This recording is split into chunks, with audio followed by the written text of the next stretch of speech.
Bienvenidos, es tiempo de aprender de la palabra de Dios.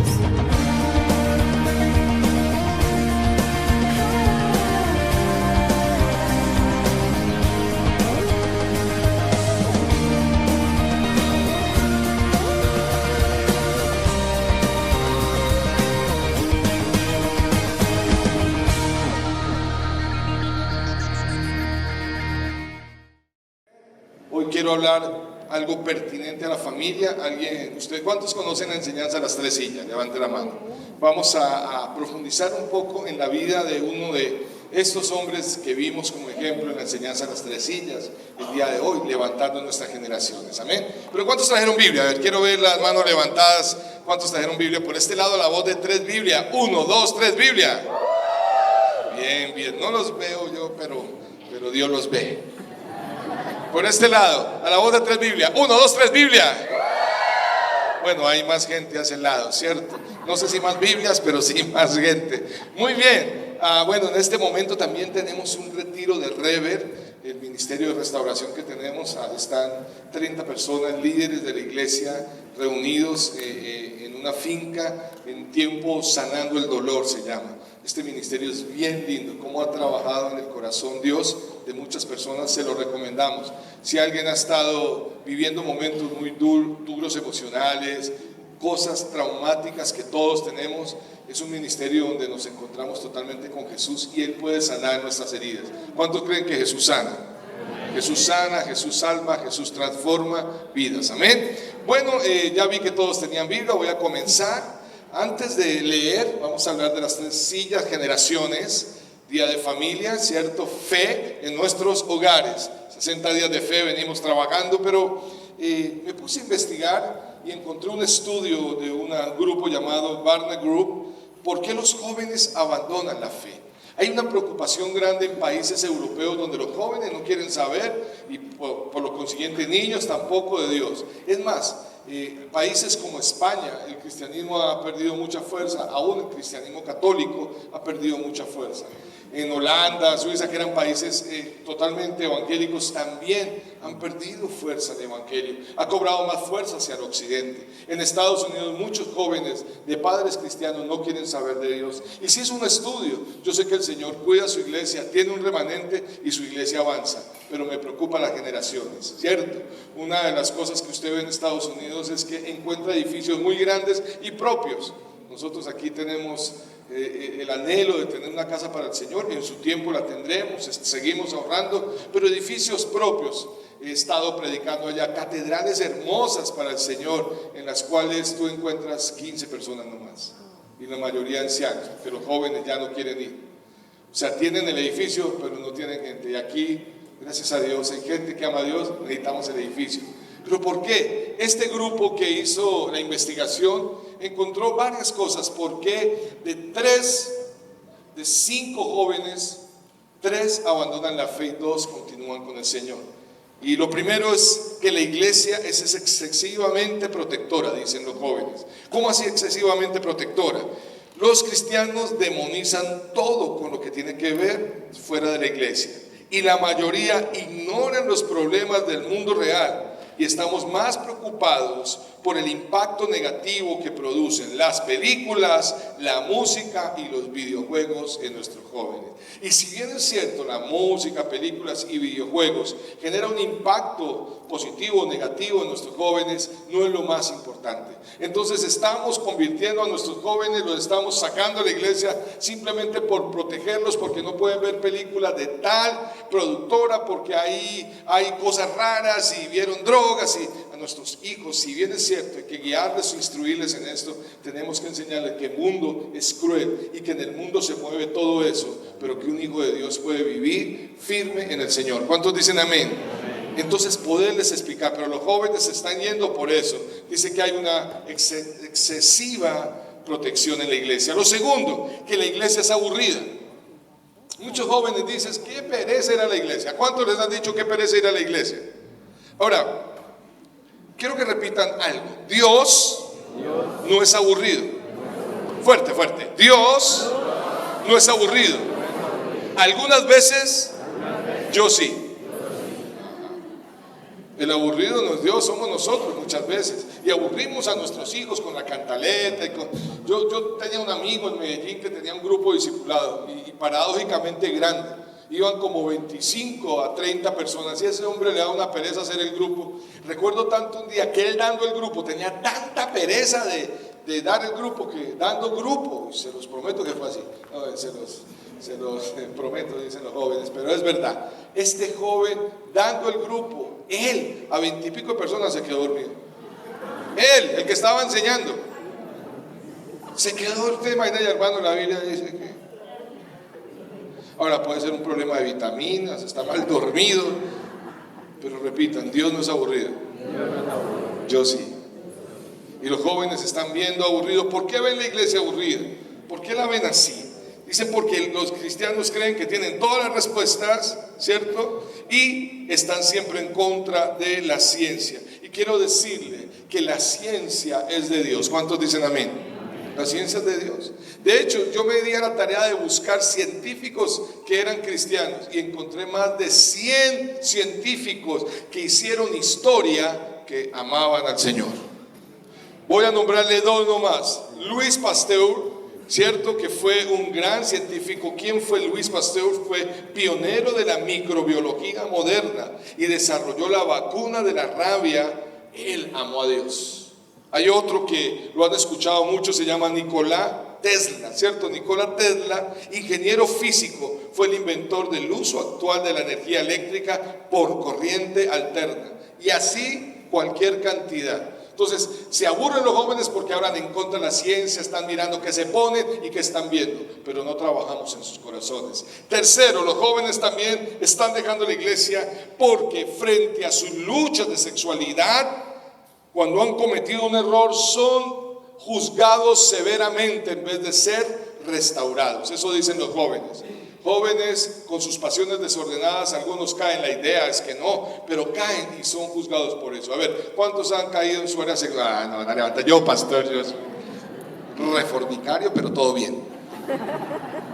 No, yo sé que no, pero cierto, son juzgados severamente y la iglesia años atrás ha tendido a ser más justiciera y generar juicio que traer restauración del Señor Jesucristo en la vida de nuestros jóvenes. Por eso les cerramos la puerta. Pero una de las que más calificación tiene y más fuerte es, una de las cosas por qué ellos abandonan la iglesia, es porque tienen malos ejemplos en sus casas. Sus padres dicen ser cristianos y seguramente lo son, pero la fe que viven en casa no tiene nada que ver con lo que la Biblia enseña. Y los jóvenes dicen, yo no quiero creer en un Dios que creen mis papás cuando los veo todo el tiempo peleando, gritando, hasta diciendo groserías y viviendo en un caos. No quiero eso. Y eso no significa que en los hogares no tengamos problemas. Hay desafíos, pero hay problemas que son causados por causa de nuestra arrogancia, nuestro orgullo y nuestro pecado. Y eso está dañando a nuestras generaciones. Amén. Entonces, hoy quiero hablar rápidamente de las tres sillas. Hay una línea, vamos a mirar 4, ¿cierto?, enseñanzas en una. Rápidamente, la vida de Josué, la vida de David, que es donde me quiero centrar, y cómo percibe las tres sillas el apóstol Pablo y el Señor Jesucristo. Comencemos entonces con la primera familia o los primeros que vamos a ver, y vamos a hablar sobre Josué. Sobre Josué. La pastora Jenny le dieron micrófono. Sí. Quiero que me lean los versículos. Ahí los voy a poner yo. Vamos a ver si eso si prende funciona, ¿cierto? Sí. A ver, ok. Ponme la presentación, por favor, que la quitaste. Ok. Vamos. Paso acá. Pásamela ya porque esto no funcionó. Las tres sillas están, 1, 2, 3. Josué, lee, Jenny. Ahora, pues, temed a Jehová y servidle con integridad y en verdad. Quitad de entre vosotros los dioses a los cuales sirvieron vuestros padres al otro lado del río y en Egipto, y servid a Jehová. Y si mal os parece servir a Jehová, escogeos hoy a quien sirváis, si a los dioses a quienes sirvieron vuestros padres cuando estuvieron al otro lado del río, o a los dioses de los amorreos en cuya tierra habitáis. Pero yo y mi casa serviremos a Jehová. Ahí está hablando una primera silla que viene a ser ¿quién? Josué, listo. Lee ahora Jueces 2:7, por favor, pastora. Y el pueblo había servido a Jehová todo el tiempo de Josué y todo el tiempo de los ancianos que sobrevivieron a Josué, los cuales habían visto todas las grandes obras de Jehová que él había hecho por Israel. Pero murió Josué, hijo de Nun. Hasta ahí. Hasta ahí. El que leímos representa esta tercera silla, ¿quién? Los ancianos. Vuelve a leerlo y déjame ahí, solo ese versículo, vuelve a leer. Y el pueblo había servido a Jehová todo el tiempo de Josué y todo el tiempo de los ancianos que sobrevivieron a Josué, los cuales habían visto todas las grandes obras de Jehová. Ok, los ancianos. Y ahora léeme del 10 al 12. Y toda aquella generación también fue reunida a sus padres, y se levantó después de ellos otra generación que no conocía a Jehová, ni la obra que él había hecho por Israel. Ok, hasta ahí, déjalo ahí. Muy bien, la primera silla representa a Josué, la segunda los ancianos y la tercera las generaciones. Creo que eso lo habíamos visto la vez pasada. ¿Qué representa Josué? Josué representa la pasión por Dios. Un hombre que en su casa toma una decisión diciendo, yo en mi casa serviremos al Señor. Amén. ¿Cuántos tienen esa determinación en casa? Levanten la mano, sin temor, levanten la mano. Ok, bajen la mano. ¿Y cuántos están trabajando y están siendo testimonio para que eso sea real en su casa? ¿Seguro? Es nuestra evaluación. Si es así, gloria a Dios. Josué representa esa primera silla donde se sienta un padre, una madre, un joven apasionado por Dios. Amén. La segunda silla son los ancianos, aquellos que vieron las obras de Dios, y vamos a explicar un poco de eso, que están en esa silla donde como que sí, como que no. Y la tercera silla habla tristemente, y creo que fue una de las cosas difíciles que uno puede ver en la Biblia, después de un patriarca como Moisés y después Josué, que repartieron la tierra, los llevaron a la tierra prometida y todo lo que hicieron. Bien interesante, pasó algo. Murieron ellos y su generación, y se levanta una tercera generación que no conoció al Señor. Que Dios nos ayude, porque esto tiene que aplicarse en nuestras familias. Necesitamos ver como nuestros niños y jóvenes que puedan enamorarse de Dios. Por eso debemos crear espacios para ellos dentro de la iglesia. No se estresen. Hay gente que dice, pues voy a la iglesia a orar y a escuchar la palabra, y un poco de muchachitos ahí danzando y niños cantando. En algunas ocasiones he escuchado eso. Mira, ellos son parte de la iglesia y tienen su manera de expresar su amor a Dios. ¿Cuántos dicen amén? Y los vamos a apoyar. Y vamos a abrir espacio para que nuestras generaciones sirvan. No caigamos en la religiosidad de no tener la tolerancia del amor por nuestros niños y nuestros jóvenes. Pastor, entonces vamos a convertir la iglesia en una discoteca. Nunca. Aquí se predica la palabra y Dios nos guarde. El día que la palabra no se predique, hermanos, pueden o podemos irnos por esa puerta. Aquí el más importante es el Señor y su palabra, pero para Dios son importantes las generaciones. ¿Cuántos dicen amén? Entonces, fueron generaciones que apostataron. Si quieres no lo voy a necesitar, no hay problema, Estevita, tranquilo, gracias. Rápidamente, frente a la relación con Dios. La primera silla conocía a Dios, la segunda silla conocía a Dios, pero la tercera silla no conocía al Señor. Esta es una silla, vuelvo a hablar, la de Josué, del hombre apasionado que determinó servir a Dios con su familia y que conoció la grandeza de Dios. Este también conocía, ¿cierto?, al Señor. Los ancianos estaban junto a Josué sirviendo, pero estas dos generaciones mueren y se levanta una generación que no conoce al Señor, frente a conocer a Dios. Ahora, características generales. La primera silla es una persona entregada, da su vida, comprometida. Necesitamos ver padres comprometidos, enamorados de Dios. No solo que la iglesia se convierta en un cada 8 días. Y yo una vez lo dije con mucho respeto, lo digo, cambiamos, quizás fue de religión, no una relación con Dios. Y ya no vamos a una reunión el domingo por la noche y el domingo por la mañana. Y ya no es un hombre que nos da un sermón, sino otro que nos da otro sermón. Pero necesitamos ver hombres que tengan esa entrega, mujeres que tengan esa entrega, aunque nuestros hijos cometerán errores, aunque nuestros hijos fallarán. ¿Cuántos dicen amén? Pero nosotros no nos podremos bajar de esa silla, ¿ok? La segunda generación, frente a la relación, frente a las características generales, ¿cierto? Era una generación de convicción. Y de eso hay muchos acá. Mucha gente que está convencida que Jesús es el Señor. ¿Cuántos están convencidos que Jesús es el Señor? Amén.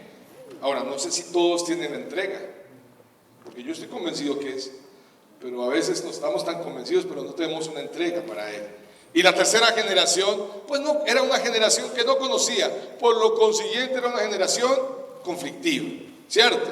Vamos entonces, frente a la obra de Dios, Josué tenía las obras. Dígame una obra majestuosa que el Señor haya hecho con Josué y a través de Josué y con el pueblo. Recuérdenme ustedes. Las murallas del Jordán. O cuando cae el Jordán, cuando caen las murallas del Jordán, cuando cruzan el río Jericó, al revés. Ok, proezas, las murallas de Jericó. Esas son las obras poderosas de Dios. Un hombre apasionado, entregado, con una familia entregada, verá grandeza de Dios. ¿Cuántos dicen amén? Y la verán en sus hijos y en sus generaciones. Josué tuvo que dar un paso con los sacerdotes para que Jordán se abriera. ¡Wow! Ahora, Josué y Caleb, dice la misma Biblia que tenían algo, un espíritu diferente. Pastor, es que el Señor les dio un espíritu, a nosotros nos dio un espíritu y a ellos otro. Cuando la palabra espíritu habla del Antiguo Testamento, está hablando de actitud. Ellos tenían una actitud de fe. Digan conmigo, actitud de fe. Y sabían en quién habían creído. Pero esta generación tenía las obras. No, los ancianos las veían. Y es una segunda, la generación de las sillas de la mitad, que tiene a Dios, tiene convicción, cree, lo conoce, pero simplemente están ahí en la mitad, viendo que Dios haga las cosas. Tú puedes ser un gestor con fe, de ver las grandes cosas de Dios, o tan solo un observador de cuál eres. Pero la tercera generación no conocía las obras del Señor, no escuchó la grandeza de Dios, porque las otras dos generaciones murieron. Y aquí una vez les dije, siempre hay tres tipos de personas en la iglesia: el que hace que las cosas pasen, ¿cierto? El que ve que las cosas pasan, y el que siempre pregunta, ¿y aquí qué pasó? Viene cada mes y como que veo algo diferente. Hay menos gente, es que hay otra gente en una reunión los sábados, en la Rebeca. ¿Y qué es la Rebeca? ¿Una pastora que hay nueva en la iglesia? No, una sede que abrimos con el tiempo. Entonces, esta generación está ahí. Pero bueno, voy a seguir frente a la palabra de Dios en la generación de Josué. La primera silla toma decisiones basadas en la escritura. Miren, esta primera silla, que es la silla que determina con una actitud diferente, servir a Dios con su familia, conoce a Dios, tiene entrega, tiene las obras de Dios, ama la palabra de Dios, y de aquí para allá transmitirá ese amor de la palabra. ¿Cuántos dicen amén? Pregunta: ¿cuántos aman la palabra del Señor? Date la mano, en serio, o sea, no tienes que, es más, ni siquiera te estoy viendo, solo veo como unos bulticos levantados porque no tengo las gafas, pero levante la mano, a ver, ¿en serio usted ama la palabra de Dios? Amén. Por lo consiguiente, me imagino que por lo menos todos los días le dedicas un poquito de tiempo a la palabra, a leerla y a meditarla y a enseñarla a tus hijos y a vivirla. Esta generación de Josué en aquella época tomaban las decisiones basadas en las escrituras, en lo que Dios hablaba. Dios dirigía a su pueblo. Muchos tomamos decisiones basadas en otras cosas, en nuestra emoción, de acuerdo a la circunstancia. ¿Qué es lo mejor, Dios, en esta situación? Para solucionar mis problemas, ¿qué es lo mejor? Irme al país. Ahora, no está mal que se vaya. Hay gente que se ha ido y le ha funcionado. ¿Cuántos dicen amén? Entonces fue Dios. Y hay otros que se han ido y terminan en alerta aeropuerto. Alerta aeropuerto Chile. España. Llegamos muy majos a España, pero nos devuelven en el mismo avión. Yo busco la dirección de Dios a través de la palabra. Enseño a mis hijos a creer en Dios, en su palabra y tener fe en Él. ¿Cuántos dicen amén? Aunque inicialmente no quieran, ellos tendrán un despertar. Yo he venido enseñándole a mis hijos, he tenido problemas con ellos, claro, me han dado problemas, luchas. ¿Cuántos tienen hijos? ¿Y cuántos tienen hijos adolescentes? Ay, pobrecitos. A ver, levanten la mano los que tienen adolescentes. Temperamentales, llevados de su parecer, ¿cierto? Interesados. Creen que se las saben todas, ¿cierto? Estos millennials son cosas tremendas. Pero hay que seguir amando las Escrituras, que ellos tarde o temprano amarán al Señor que tú amaste. ¿Cuántos dicen amén? Ahora, esta generación ya no toma las decisiones basadas en las Escrituras, las toma basadas en los santos, en lo que otros digan. Buscan los líderes. Mira, antes de que me busquen a mí, a los pastores y líderes, busca primero a Dios. No porque no lo podamos hacer, estamos dispuestos, aunque son muchos, y quisiéramos a todos poderles escuchar. Pero hay alguien que sí nos escucha a todos. Y Él tiene las respuestas en este precioso libro a todo. A todo Él tiene la respuesta.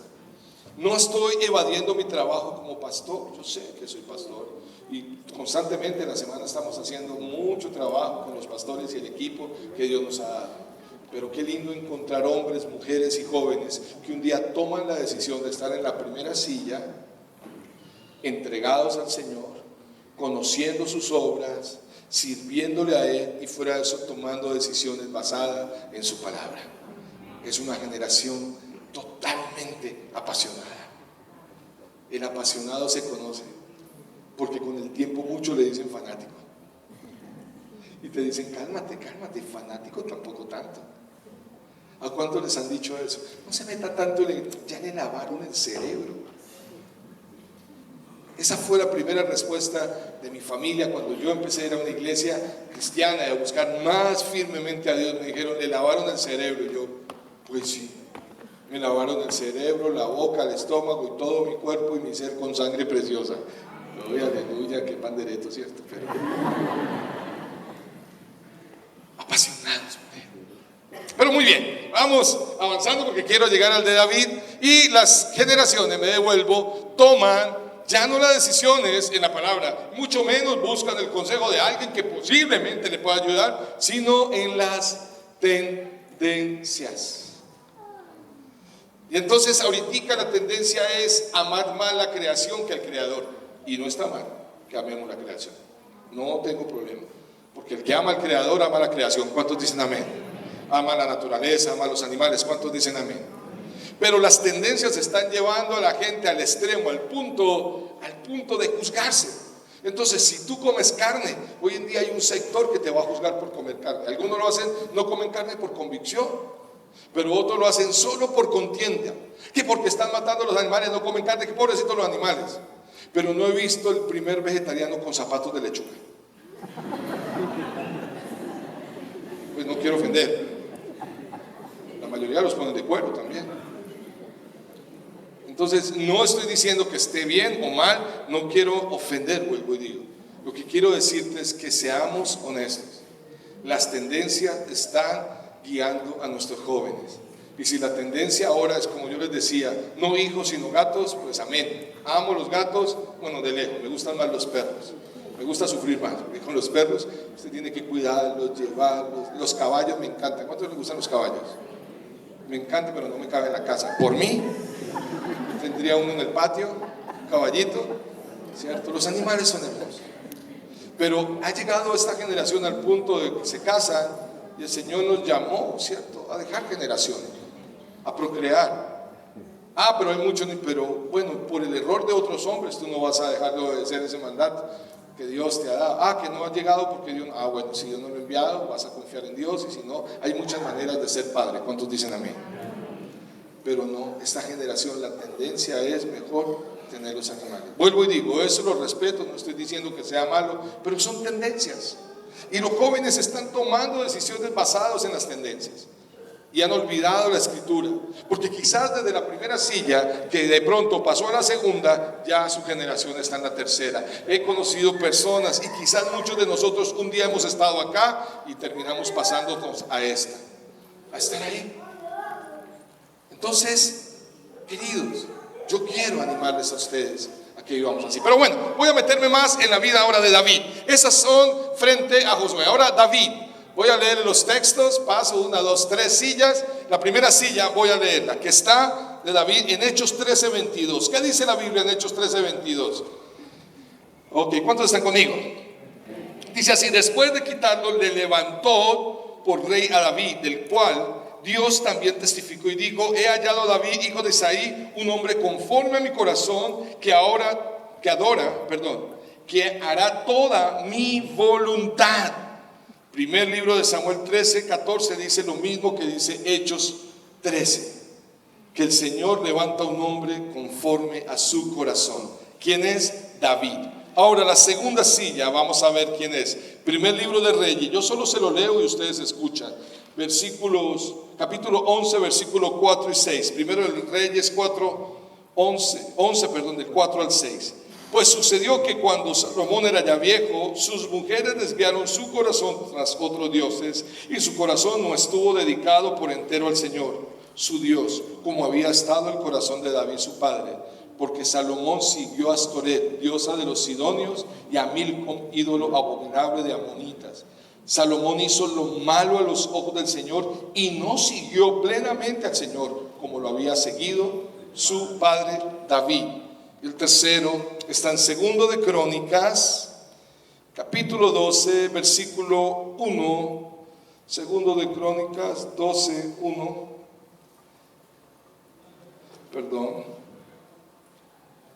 Segundo de Crónicas 12, 1. Ya lo encontré acá y dice así la palabra: cuando el reino de Roboam se había afianzado y fortalecido, él abandonó la ley del Señor y todo Israel con él. Versículo 13. Se fortaleció pues el rey Roboam en Jerusalén y reinó. Y Roboam tenía 41 años cuando comenzó a reinar, y reinó 17 años en Jerusalén, la ciudad que el Señor había escogido de entre todas las tribus de Israel para poner allí su nombre. Y el nombre de su madre era Naama, amonita. Y él hizo lo malo porque no dispuso su corazón para buscar al Señor. Wow. Primera silla, estamos hablando de quién. Segunda silla y tercera silla, Roboam. ¿Quién era Roboam? El hijo de Salomón. O sea, nieto de quién? De David. ¿Sí? Entonces, aquí estamos viendo un papá, un hijo y un nieto. Un papá que tenía todo un corazón, ¿cierto? Aquí vamos a pasar, todo un corazón David para el Señor. Pero Salomón tenía medio corazón y Roboam no tenía corazón. Voy a hablar algunas características de David. David, dice la Biblia, que era conforme al corazón de Dios, o sea, era del agrado de Dios. ¿Por qué? Porque David obedecía al Señor, adoraba a Dios, cometió errores muchísimos, pero Dios lo amó. Las características que encuentro en él es esta: humilde. Fue menospreciado. ¿Quién menospreció a David? Recuerden ustedes. Milca. Voy a comenzar. Cuando llega el profeta a ungir a David o buscando el próximo rey, él habla con este hombre llamado Isaí. Y el Señor le muestra que no era ninguno de los grandes 7 hijos que tenía. O sea, miró a los 7. ¿Cuál Cenicienta, pues? ¿Cierto? Miró a los 7 y pregunta: ¿no tiene otro hijo? Y él se acordó. ¿Ustedes imaginan ser uno el olvidado y menospreciado en la casa? Sí. El chicorio el peladito el cagado, que cuida ovejas. Sí, tengo uno pequeñito que llama David. Ya de ahí el hombre es menospreciado. ¿Quién más lo menospreció? Sus hermanos. Cuando él llega a la guerra, ¿cierto? Llega a mirar y a traer la comida, porque el papá lo mandó a llevarle comida a sus hermanos. Y los hermanos: ya sabemos a que usted viene acá, malicioso, grosero, mañoso, vino a chismosear la guerra. No, mi papá me mandó. ¿Qué va? Sabemos, conocemos tu corazón. Lo menospreciaron. ¿Quién más lo menospreció? Saúl. Él dijo, Señor, yo peleo con el gigante. Dice, pero usted es un peladito. Y él es un guerrero desde niño. Lo menospreció el mismo, ¿quién? Goliat. Dijo, ¿usted qué cree? ¿Que yo soy qué? ¿Un perro para que venga con palos a atenderme? ¿Quién más lo menospreció? Su esposa, Mical, por estar danzando. Fue un hombre que a pesar del menosprecio tuvo un corazón humilde. Y eso no le afectó. Era persona apasionada, como Josué y como David, tienen un corazón humilde, que no les afecta aún la crítica, o quizás les afecte, pero pasan la página rápido. ¿Cuántos nos vamos de un lugar, de una empresa, de una familia, de una iglesia, simplemente porque llegó a nuestros oídos una crítica o alguien que dijo algo de nosotros? Pues tenemos que recibir con humildad y decir, si eso no es verdad, pues me quedo tranquilo, y si es verdad, pues también me quedaré tranquilo, y el Señor con el tiempo dará la razón quien la tiene. El Señor pelea por sus hijos. ¿Cuántos dicen amén? David era humilde. Pero ¿qué más tenía David? Sujeto a autoridad. ¿Se acuerdan? Él, siendo ya ungido como rey, ya había sido desechado Saúl. Él tuvo que esperar hasta que Saúl muriera, y fueron muchos años para tomar el reinado, y se sujetó a su rey y dijo, me guarda el Señor tocar el manto del ungido. Tenía una sujeción en su corazón tan hermosa. Tercero, característica de David: no tenía rencor ni envidia con sus hermanos. Nunca les reclamó a ellos, los amó. Y lo cuarto, es más, hay algo que me impacta de David: rechazó su propio pecado. Ustedes van a ver el Salmo 51, es uno de los salmos más magistrales escritos por David, porque ahí él mismo rechaza su pecado. El Salmo 51:1 dice: ten piedad de mí, oh Dios, conforme a tu misericordia, conforme a lo inmenso de tu compasión. Borra mis transgresiones, lávame por completo mi maldad y límpiame de mi pecado. Versículo 4: contra ti solo he pecado. 6: he aquí tú deseas la verdad en lo íntimo. 10: crea en mí, Dios, un corazón limpio y renueva un espíritu recto dentro de mí. No me eches de tu presencia y no quites de mí tu Santo Espíritu. Él fue un hombre que rechazó totalmente el pecado de él. Él sabía que le había fallado a Dios, porque era un hombre que amaba a Dios y su palabra. Él pecó porque menospreció la palabra. Saúl la desechó. Él era un hombre también de la palabra, era un hombre de adoración, era un hombre que conocía a Dios, era un hombre apasionado. Pero bueno, características de Salomón. Díganme ustedes características de Salomón.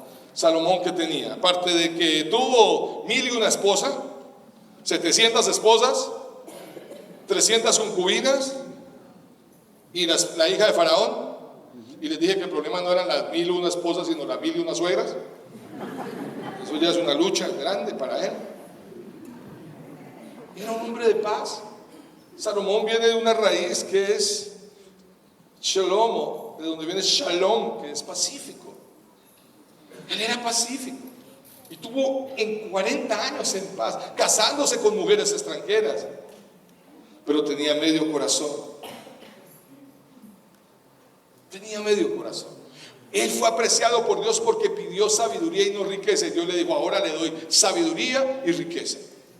Y hay cosas tan sabias que él hizo. Y una de las que nos marca a todos en la Biblia es cuando dos mujeres llorando llegan peleando por un niño. Están gritando. Y él dice: ¿cuál será la mamá? Y la sabiduría de Dios viene y dice: páseme el niño y una espada lo va a partir en dos. Y una mujer gritó: ¡no! Entonces déjasela a ella. Y dijo: la que gritó y lo cedió, esa es la mamá, porque ella no quiere que él sufra. ¡Qué sabio! Es más, cuentan que una historia similar pasó en esta época. Un patrullero de la policía encontró a dos mujeres peleando por un bebé. Y estaban peleando. ¿Qué es mi hijo? ¿Qué es mi hijo? El patrullero se conmovió y dijo: no, espere, vamos a la estación. Se la llevó para la estación. Ahí estaba el teniente. Le dice: mi teniente, traigo estas dos señoras, tenemos un conflicto aquí con ellas. Ellas dos dicen que son la mamá del niño, y yo no sé cuál es la mamá del niño, no sé qué hacer. El niño está llorando, ellas están histéricas. ¿Qué hacemos? El teniente: buena pregunta, patrullero. Un momentico. Y el teniente se entró a la oficina y había un patrullero que le ayudaba y le dijo: venga, Rodríguez, venga, señor Rodríguez, ve afuera, usted que es cristiano y tiene buenos consejos, ¿qué hago con esto? Allá afuera hay dos señoras peleando y su compañero patrullero está conmovido porque estas dos señoras están peleando por un bebé. ¿Qué hago? Dice: ay, mi teniente. Sí, en la Biblia hay una historia similar. Había un hombre llamado Salomón. ¿Y qué hizo? No, pues él le contó la historia. Él pidió una espada y dijo: partan al niño en dos. Y la mujer que gritó, a esa le dio el niño. Voy a hacer lo mismo. Gracias, qué bueno tener gente con usted. Salió el teniente, allá estaba el patrullero con las dos señoras peleando y el bebé. Dice: ya tengo una decisión. Sí, mi teniente, ¿qué va a hacer? Digo: pues pásame en un sable de esos y vamos a partir el bebé en dos. Y gritó el patrullero: ¡no! Y dijo: denle al patrullero el niño, que él es la mamá. Bueno, no le funcionó tanto ahí. El patrullero es la mamá, pero no funcionó ahí. Pero ¿cuántos recordamos esa historia de Salomón, cierto? Era un hombre sabio. Ahora, Salomón tenía medio corazón porque sus mujeres interfirieron en su relación con Dios. Hombre, repita conmigo: hay mujeres que nos hacen interferir en nuestra relación con Dios. Y no es mi esposa, diga. Porque algunos están mirando a la esposa: si Dios interfiere en mi relación con Dios, la voy a dejar. No. Estas mujeres hicieron inclinar su corazón y tuvo medio corazón. Pero David, un hombre apasionado, ¿le dio un buen consejo o no? Claro, él le dio un muy buen consejo a Salomón. Y se los voy a leer. ¿Dónde le dio consejo David a Salomón? En el primer libro de Crónicas, creo yo, capítulo 28. Versículo 9, David está hablando al pueblo de la construcción del templo, que Dios habrá dicho que iba a ser un hijo. Pero en el versículo, primero libro de Crónicas 28, 9 dice: y en cuanto a ti, Salomón, oiga este padre, hijo mío, reconoce al Dios de tu padre y sírvele de todo corazón. No le dice de medio. Y con ánimo dispuesto, porque el Señor escudriña todos los corazones y entiende todo intento de pensamiento. Si le buscas, Él te dejará encontrarle, pero si le abandonas, Él te rechazará para siempre. Aquí hay un padre apasionado que conoce a Dios, que ama las escrituras, que tiene la adoración, que tiene la pasión, que le dice a un hijo: hijo, busca a Dios, sáltate a esta silla, a la primera silla. Te estoy dando ejemplo de pasión por Él. Y te he dado ejemplo hasta pedir perdón en mis errores, porque he cometido errores. Pero le dice: busca a Dios y te irá bien. ¿Cuántos papás dicen amén? ¿Y cuántos jóvenes que se van a casar dicen amén? ¿No se quieren casar los solteros? A ver, levanten la mano los solteros. Están desanimados. ¿Cuántos solteros? A ver, un grito a los solteros. Antes era un grito de desespero, ahora es como de auxilio. Qué fe, me tienen animados ustedes. A ver, solteros, griten con fe. Ay, Dios mío. De razón, no, es que de razón que están solteros. No, es molestar. Mira el consejo. Busca a Dios. Un padre en la primera silla le está diciendo a su hijo que tiene medio corazón. Entonces, seguro en ese tiempo, este Salomón inspirado escribe en Proverbios capítulo 1, versículo 8: oye, hijo mío, Proverbios 1:8, esto lo escribe Salomón. Oye, hijo mío, la instrucción de tu padre y no abandone la enseñanza de tu madre. ¿Quién era el papá de Salomón? David. ¿Y la mamá? Betsabé. Y él está hablando de la importancia, hijo mío, de la instrucción del padre, del buen consejo de un padre que aun cuando se ha equivocado, ama a Dios. ¿Cuántos dicen amén? Él pone eso. Oye, la instrucción. Pregunta: ¿siguió el consejo de su papá? No se sabe qué es peor: un papá apasionado en la primera silla que aconseje y su hijo no escuche, o un papá que es mal ejemplo, que su hijo va para la tercera, o está en la tercera porque el papá está en la segunda. No se sabe qué es peor. No, lo más tremendo es que Salomón escribió en Proverbios 4:23, que ese Salomón, ese lo escribió también Salomón, dice: y querido pueblo de Dios, sobre toda cosa guarda tu corazón, porque de él mana la vida. Él guardó el corazón. ¿Lo inclinó a quién? ¿A los dioses de quién? Extranjeros, de sus mujeres. Dios mío, muchos están aquí sirviendo en una segunda silla, con medio corazón para Dios. No hay la pasión por Dios. Fanático, no. La predica. ¿Quién predica el próximo domingo para ir? ¿Quién predica? Depende del que predique, yo voy. No, cuando hay pasión no importa. La palabra es la palabra. ¿Cuántos dicen amén? No importa no importa el parlante. Si el parlante soy yo, Mauricio, Jenny, el que sea. No importa. Tengo pasión por Dios. A ver, ¿quién canta? ¿Quién va a estar en la alabanza? ¿Quién canta? Si está este grupo o esta persona dirigiendo, yo de pronto voy. Si no, no sé.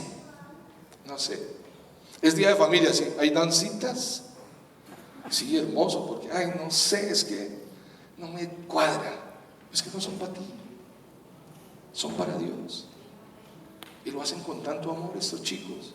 ¿Cuántos dicen amén? Porque ¿saben dónde están estos chicos?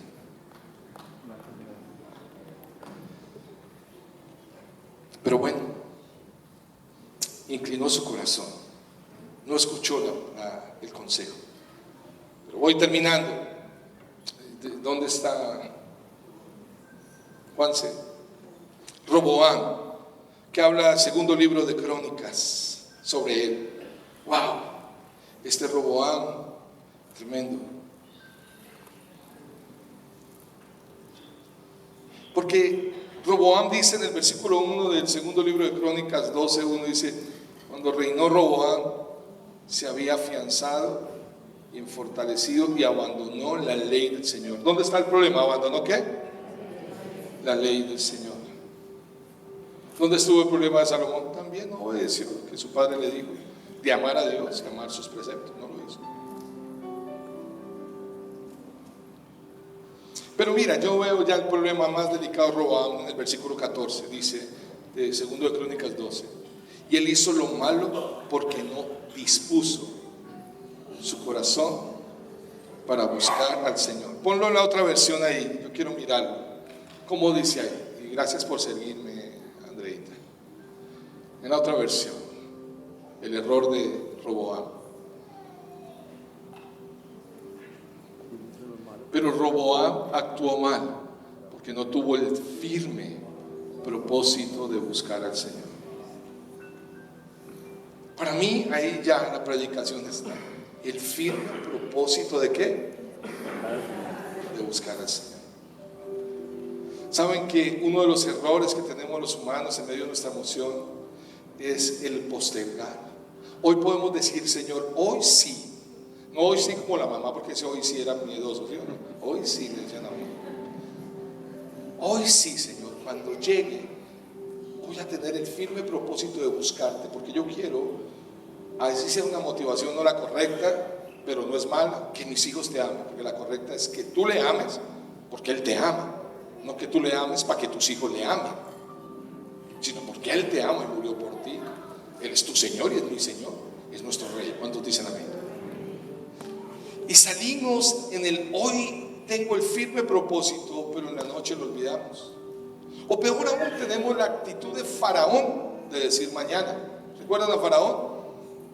Le decía a Moisés: mira, que se deja ir al pueblo, que Dios, ok, sí, yo lo voy a dejar ir, pero mañana. Y al otro día se arrepentí de dejar ir al pueblo. Muchos no tienen el firme propósito, por eso están en esta silla. Y bueno, lo que espera de ahí para allá las generaciones, Dios nos ayude. Preocupante, preocupante. Porque, queridos padres, hoy es día de familia y quiero dejar esto en su corazón. La fe a nuestros hijos no le compete solo a la iglesia. Los primeros actores en esta tarea de la fe somos nosotros, los padres. Solo dijeron amén Mauricio y Jenny. Gracias, Mauricio. Los primeros actores en este tema de fe en las generaciones somos los padres. Por lo consiguiente, ¿cuántos tienen el firme propósito de buscar al Señor? A pesar de que decirle sí a Dios es decirle no a muchas cosas. Aquellas mujeres que nos hacen inclinar el corazón, aquellos pecados como David aborreció.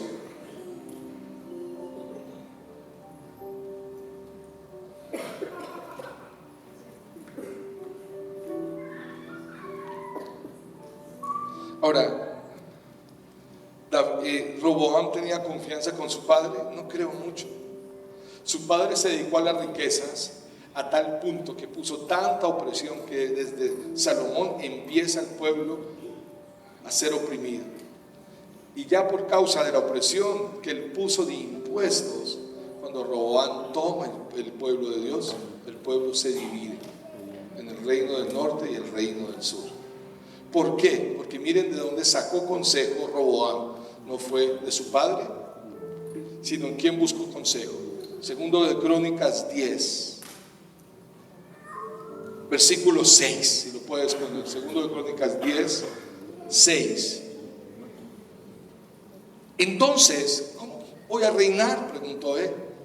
Versículo 6 dice: y el rey Roboam pidió consejo a los ancianos que habían servido a su padre Salomón cuando aún vivía, diciendo: ¿qué me aconsejáis que responda a este pueblo? Y ellos le dijeron: si eres bueno con este pueblo, lo complaces y le dices buenas palabras, entonces ellos serán tus siervos para siempre. Pero él abandonó el consejo que le había dado a los ancianos y pidió consejo ¿a quién? A los jóvenes que se habían criado con él y le servían. Imagínese usted pedirle consejo a un amigo con el que se crió, y fuera de eso usted está en autoridad sobre su amigo. Su amigo por conveniencia le va a dar un consejo incorrecto, porque usted tiene autoridad sobre él. Dice que le servían a él, eran sus amigos. ¿Cuántos aquí están tomando consejo de sus amigos? ¿O cuántos de nuestros hijos están pidiendo consejos a sus amigos? Y estamos viendo catástrofes como la que pasó la semana pasada otra vez en la Javeriana. Chicos quitándose la vida por un mal consejo. Chicos en las drogas, en el alcohol, nuestra generación es lejos de Dios. Este hombre buscó consejo, fue en sus amigos, jóvenes. Versículo 9, y les dijo: ¿qué aconsejáis? Y respondió: que responda a este pueblo que me ha hablado diciendo: aligera el yugo que tu padre puso sobre nosotros. Y los jóvenes que se habían criado con él respondieron diciendo: así dirás al pueblo que te ha hablado diciendo: tu padre hizo pesado nuestro yugo, pero tú hazlo más ligero para nosotros. Y así les dirás: mi dedo meñique es más grueso que los lomos de mi padre. Por cuanto mi padre os cargó con un pesado yugo, yo añadiré a vuestro yugo. Y mi padre os castigó con látigo, pero yo os castigaré con escorpiones. Cero corazón. Termino con esto. No vamos a cantar una canción final porque el tiempo no nos lo da, pero ¿cómo percibe Pablo esas sillas? Pablo dice en Corintios que vamos a encontrar de la primera silla el hombre espiritual. El hombre como Josué en el Antiguo Testamento, como David, que es honesto, que ama a Dios, que es apasionado, que ama las Escrituras, que tiene la obra del Señor, que sirve con todo el corazón, aunque haya errado. El hombre que pide perdón y se arrepiente es el hombre espiritual. Pablo habla pero del carnal. El carnal es aquel que ha conocido a Dios, pero que vive guiado por su carne, por sus sentimientos, por sus emociones. No es una persona, el carnal, que ame mucho la Biblia, le gusta que otro se la explique, que otro se la predique, pero no toma las decisiones basadas en su carne, de acuerdo a la urgencia. Y Pablo, ¿cómo percibe la tercera silla? Dice el hombre natural, que para este hombre las cosas de Dios son locura. Por eso mucha gente es natural. No es espiritual, es locura amar a Dios, es locura amar su palabra, es locura congregarse, es locura que nuestros hijos vengan y canten aquí el Padre Nuestro. Deberían a los niños estar enseñándolos en escuelas ya de casi en aptitudes universitarias y competencias. Puede ser el ser humano más competente, pero lejos de Dios no somos nada. ¿Cuánta gente tan competente que nunca pudo llenar su vacío?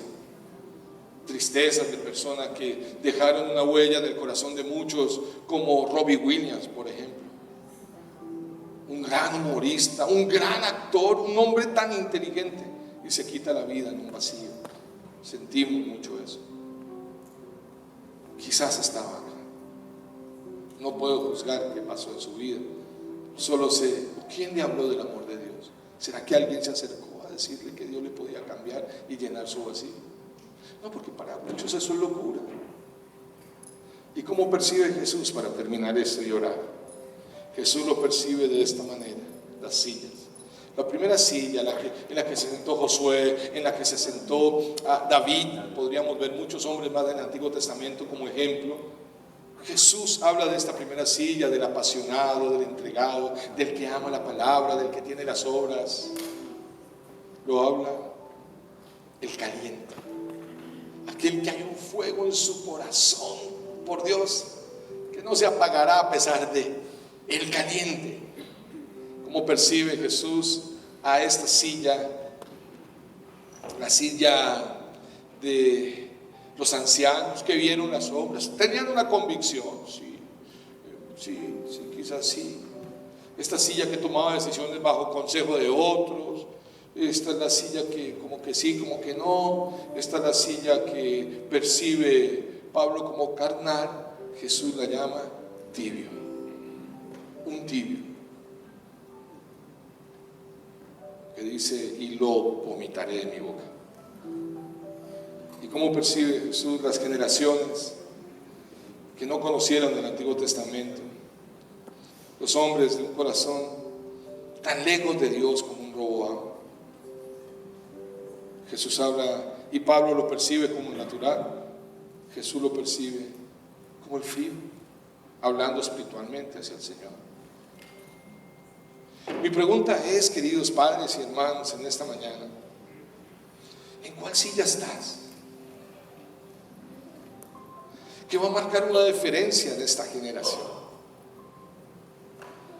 Esta es una pregunta que yo me he hecho y quizás se las he hecho en algunas ocasiones, y se la pueden hacer ustedes. ¿Cuántos saben que es un epitafio? Bueno, la metáfora es la esposa del semáforo, la epístola es la esposa del apóstol. No, mentira. Un epitafio es, cierto, una leyenda que se escribe en la lápida. La pregunta es: ¿todos nos vamos a morir? ¿O cuántos aquí tienen esta vida comprada? ¿Cuántos saben que algún día partiremos? Levante la mano. ¿Quién tiene duda que no va a partir y que encontró la fuente de la juventud? ¿Quién dijo Amparo Grisalgo? Y la gente, sí, Dios mío, ustedes sí son muy chismosos, carajo. Pero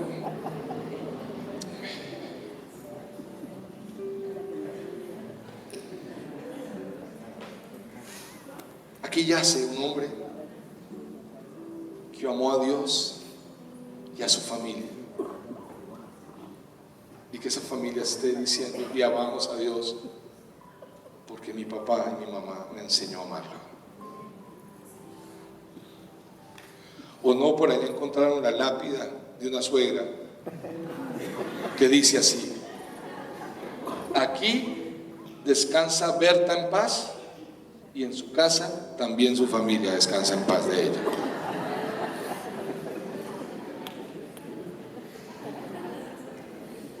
Y que había una suegra que era tan mala esa suegra, que al morir se fue para el infierno. Y cuando llegó al infierno, el diablo la miró y le dijo: mire, tome leña, fosforito, se haga su infiernito por allá, por favor, yo aquí. Pero eso no es una historia, eso fue una suegra de otro país, no de Colombia, y menos de Pereira. Menos. Dios me ampare y me favorezca de todo mal y peligro. ¿Cuál sería el epitafio en nuestra lápida? ¿Qué dicen? Mira, esto es un desafío. Ustedes hablan mucho, ya tengo que terminar. Esto es un desafío. Jesús, y ahí me voy a bajar.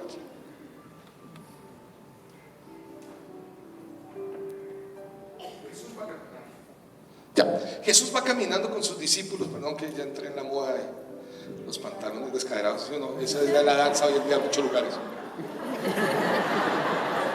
¿Usted dónde se en algunos casos? Bueno, Jesús va caminando con sus discípulos. Ellos van hacia una ciudad, un pueblo llamado Cesarea. La Cesarea es la que tengo yo. de mis 5 hijos. Cesarea, y era una ciudad muy idólatra, y cuenta la historia que en esa ciudad había tantos dioses que empezaron a llenar el camino de diferentes estatuas de los diferentes dioses, politeísta. Es posible que Jesús en ese camino con sus discípulos, porque no lo dice la Biblia, entonces estoy especulando, es posible que Jesús esté preguntando a sus discípulos, ¿y quién es esa? Y de pronto le dijeron, no Señor, esa es Artemisa, diosa también de los ídolos. ¿Y quién es esa? No, ese es Damos, esa es Samiramis, un poco de dioses ahí. Y esta es la que representa a la reina del cielo, esta, ok. Pero esto sí dice la Biblia, en ese camino a Cesarea, el Señor le pregunta a sus discípulos, ¿y quién dice la gente que soy yo?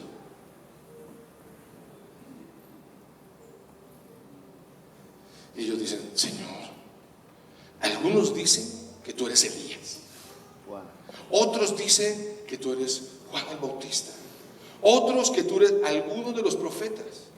Y él dice, ¿y ustedes quién dicen que yo soy? Y dice Pedro, tú eres el Cristo. Y ahí donde Pedro se gana esa bandera, ¿no? Bien, Pedro, porque no te lo ha revelado ni carne ni sangre ni mi Padre que está en los cielos.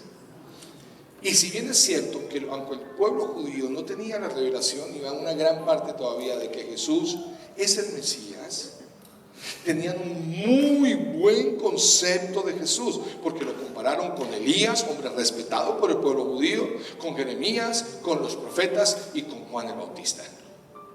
Para terminar esta enseñanza de fe en nuestras generaciones, si Jesús hizo esa pregunta, pues yo te desafiaría a ti, y me estoy desafiando yo también. Yo puedo decir que soy cristiano, y le digo a mis hijos que soy cristiano, y le digo a mi familia que soy cristiano, y le puedo decir al mundo entero que soy cristiano, y que amo a Dios y tengo fe en Cristo.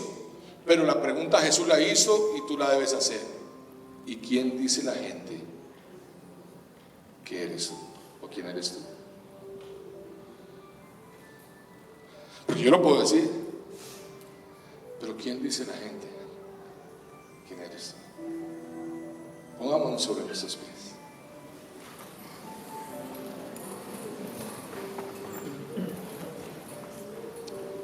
Primera silla, wow. Segunda silla, ay. Tercera silla,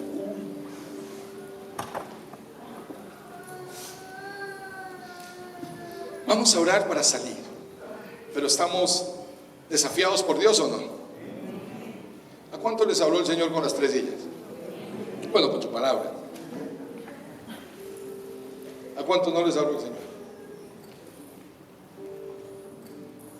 A ver, levanten la mano los que consideran que están en esa primera silla. Levanten la mano.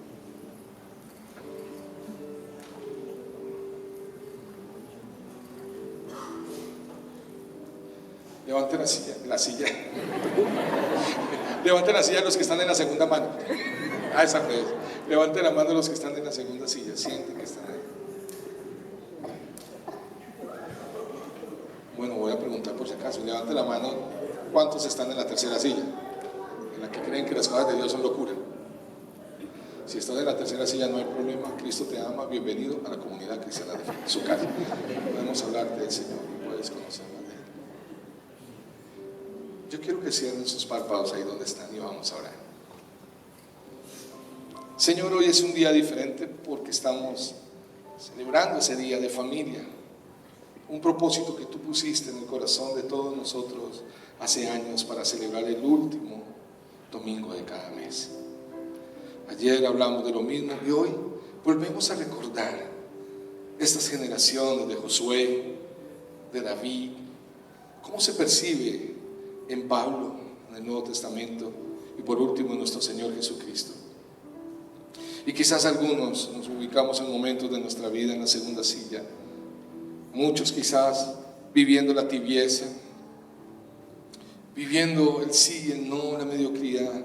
Caemos ahí y queremos pedirte perdón, pero queremos ser apasionados por ti, darle la importancia y la relevancia que tiene tu palabra, tu presencia, la oración, y levantar una generación diferente.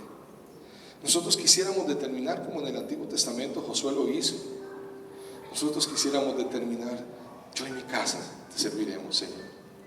Queremos ver nuestras familias y nuestras generaciones amándote, tendrán problemas, Señor, y quizás se apartarán en algunos momentos, pero que nosotros permanezcamos firmes, Señor, que estemos preparando nuestro corazón constantemente y rindiéndolo a ti. Gracias, Señor. Haz algo nuevo en nosotros. Voy a pedir que todos repitan conmigo esta oración fuerte. Padre Celestial, en esta mañana reconocemos tu señorío y tu grandeza. Dios, yo quiero levantar generaciones apasionadas por ti. Aviva mi corazón. Hoy me dispongo para vivir para ti, buscarte, apreciar tu palabra, ser un hombre o una mujer que tenga las obras tuyas y levantar una generación que te ame, que te bendiga y que te honre. Gracias, Señor. Aborrezco mi pecado y tomo la decisión de apartarme de todo aquello que me lleva a estar en la segunda silla. Y hoy, con tu ayuda, con tu dirección, con tu precioso Espíritu Santo, viviré diferente, apasionado.